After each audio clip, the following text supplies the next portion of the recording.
3 games remain, viewers, and the fight for survival continues.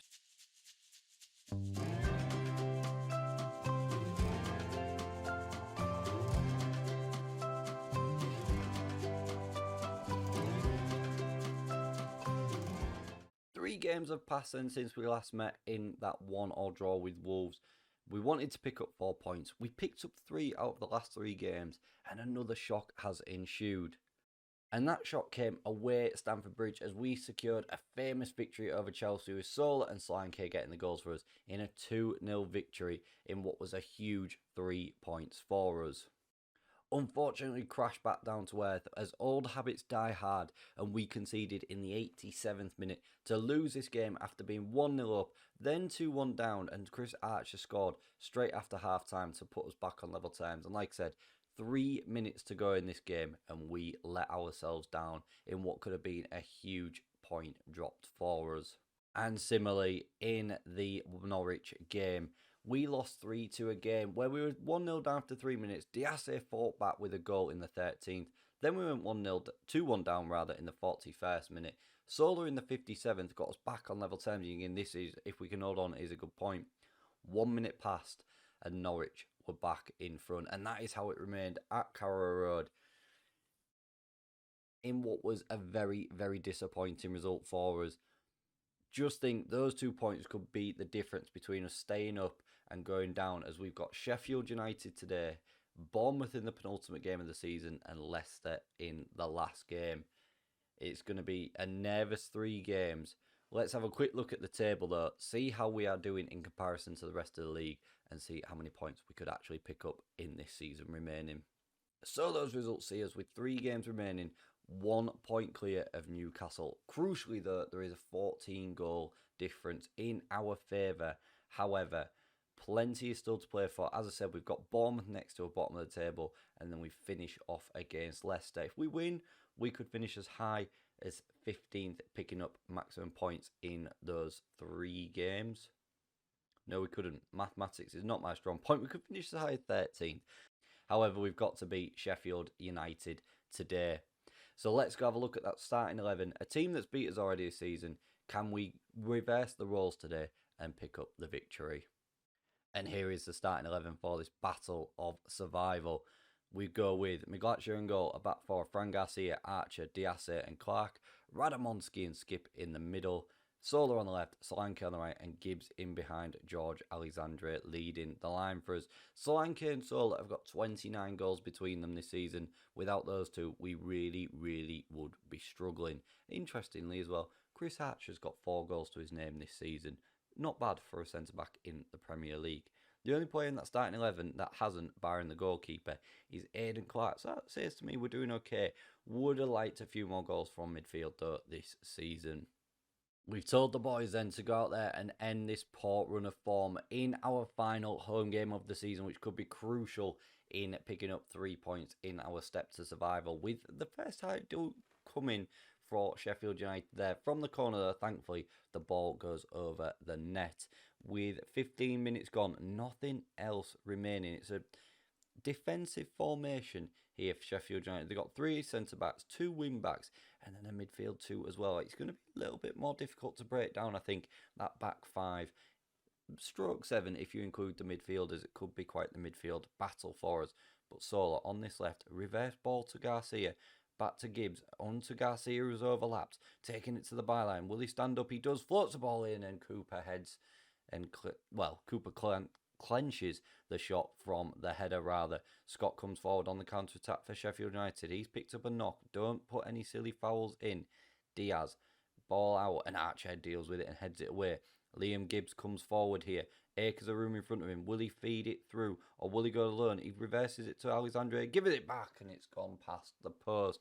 Not a bad start to this game. We've looked dangerous going forward there. We just need to get the ball on target. This was something that really shocked us this season for me when we lost to Sheffield United earlier this season, when they were bottom of the table and we did not capitalise on their performances at all.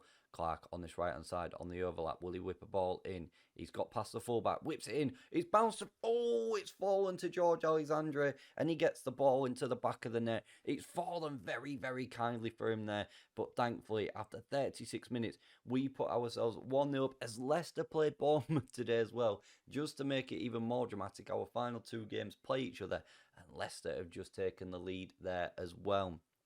Newcastle is a result we have to keep an eye on, but that is a big, big goal at the King Power Stadium in the course of this season. And Newcastle playing today. Newcastle are playing Leeds, so we need Leeds to do us a favour as well. But for me there, the ball's fallen kindly to George Alexandre. It doesn't matter. He's took his chance, puts us 1-0 up at half-time.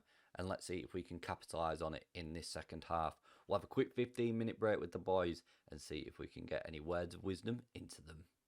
I've told the boys that we are capable of better. I think if you say, yeah, they're doing well, they're more likely to switch off, and then that is when we could be punished. It's not been a great game by any stretch of the imagination when you look at the shots. However, it is a game where we need to do our business. Doesn't matter if it's pretty, doesn't matter if it's ugly, we need to pick up those 3 points. And as I said, we need to hope as well that other teams do us a favour with a few games remaining. Miglacho back to Clark on this right hand side.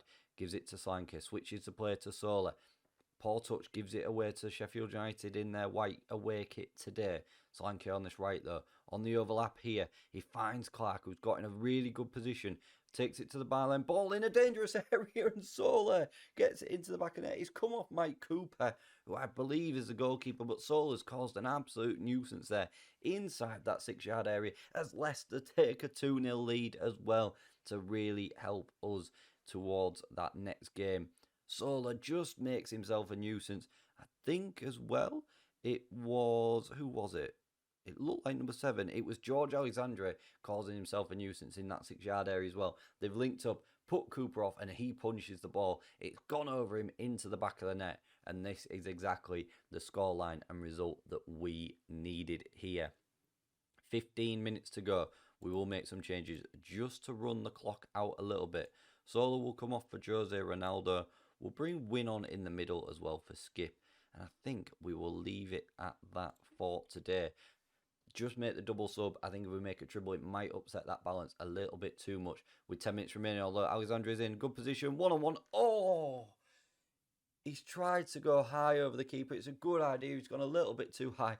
As Leicester are now 5-0 up here. But if that had gone in, Alexandre would have sealed the points. 2-0 still one of those scorelines where it can quickly turn around, even with 9 minutes remaining, as Dunn comes forward for United. Badini puts a poor ball in, which Jose Ronaldo picks up. He's got the ball on the left, trying to look for Alexandre, and again, he doesn't get to it. Alexandre not being the lone sign that I was expecting to. Yes, he's got a hat-trick for us. He's not made the impact that I wanted as Scott. Simon Scott with the assist from Timon gets his 15th of the season. I was just saying 2-0 can be a dodgy scoreline. With 9 minutes remaining, we need to ensure that we see this game off here. I mean, that's poor defending. He's got the right side, well, the wrong side for us, for Diasse. Let him go a little bit, giving him a good couple of yards, and that is how he's got the ball into the back of the net. I think what we'll do is we will put some time wasting on. We'll play shorter passing, play for set pieces, and we will move to a defensive mentality to try and see this game through. It looks like it's going to work, and it has. And that is the end of our home campaign. With 2 games remaining, we picked up 3 crucial points. Let's see where that leaves us in the table. I think Newcastle might have drawn as well, which gives us quite a nice gap with those 2 games remaining. Well, stretch the arms, tell the boys that was a good victory. We've got the revenge that we wanted as well. How big of a 3 points could that be for us come the end of the season? So with 2 games remaining then, viewers, we are 3 points clear of Newcastle. We've got Bournemouth and Leicester in the final 2 games. And that's where we're going to meet up tomorrow. We are going to finish this season off, finish FM21 off with a double header. There could be plenty to play for in the final game of the season, depending on how that result against Bournemouth goes. Let's have a quick look at who Newcastle have got in their final 2 games. So Newcastle have got Southampton away, and then on the final day of the season, they play Arsenal. 2 tougher games than what we've got. you would think the bookies would make us favourite for staying up.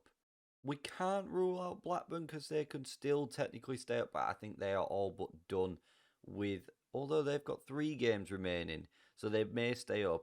We'll have a quick look at the league table when we come back tomorrow to see the permutations of who stays up. But Blackburn could be all but down with that 3rd game remaining if they lose it. Fingers crossed they do, and then we just have to focus on Newcastle. But if you have enjoyed that, viewers, please don't forget to smash that like button for me, share the video around, and subscribe to the channel for more content. Thank you very much for watching, and I'll see you again for more next time.